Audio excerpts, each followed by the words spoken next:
بسم اللہ الرحمن الرحیم۔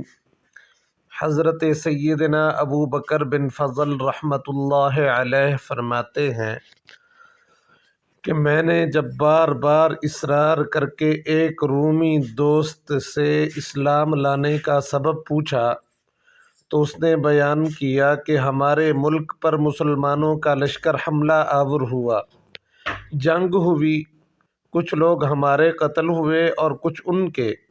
میں نے اکیلے 10 مسلمانوں کو قیدی بنا لیا۔ ملک روم میں میرا بہت بڑا گھر تھا، میں نے ان سب کو اپنے خادمین کے سپرد کر دیا۔ انہوں نے ان سب کو بیڑیوں میں جکڑ کر خچروں پر سامان لادنے کے کام پر لگا دیا۔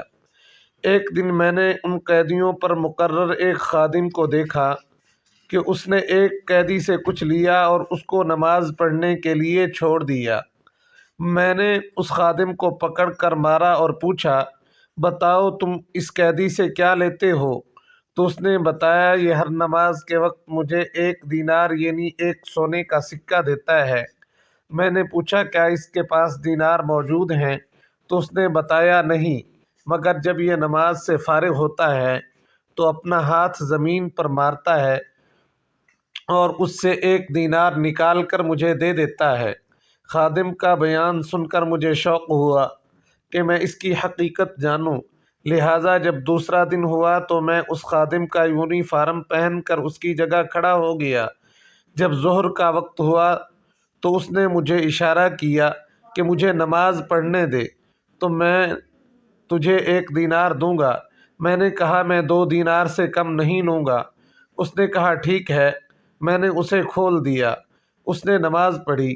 جب فارغ ہوا تو میں نے دیکھا کہ اس نے اپنا ہاتھ زمین پر مارا اور وہاں سے نئے 2 دینار نکال کر مجھے دے دیے۔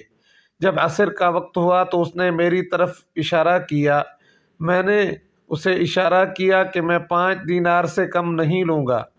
وہ اس نے مان لیا۔ پھر جب مغرب کا وقت ہوا تو اسے معمول کے مطابق مجھے اشارہ کیا۔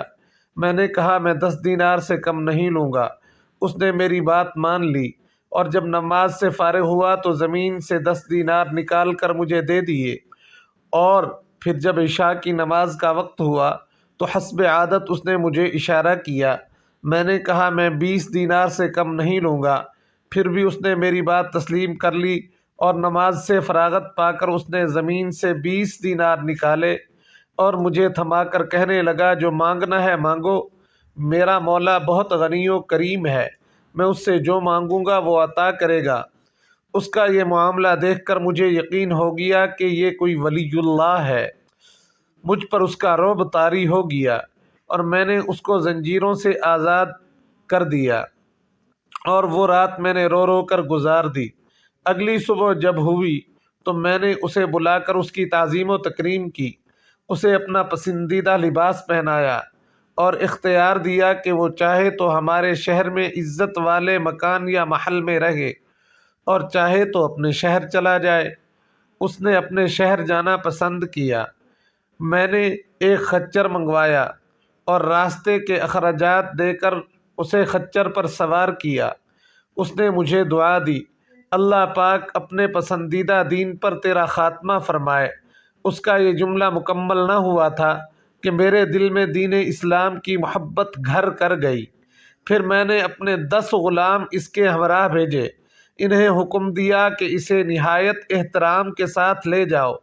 پھر اس کو ایک قلم، دوات اور کاغذ دیا اور ایک نشانی مقرر کر لی کہ جب وہ بحفاظت تمام اپنے مقام پر پہنچ جائے تو وہ نشانی لکھ کر میری طرف بھیج دے۔ خادمین کی واپسی۔ ہمارے اور اس کے شہر کے درمیان 5 دن کا فاصلہ تھا۔ جب 6واں دن آیا تو میرے خدام میرے پاس آئے۔ ان کے پاس رقعہ بھی تھا جس میں اس کا خط اور وہ علامت موجود تھی۔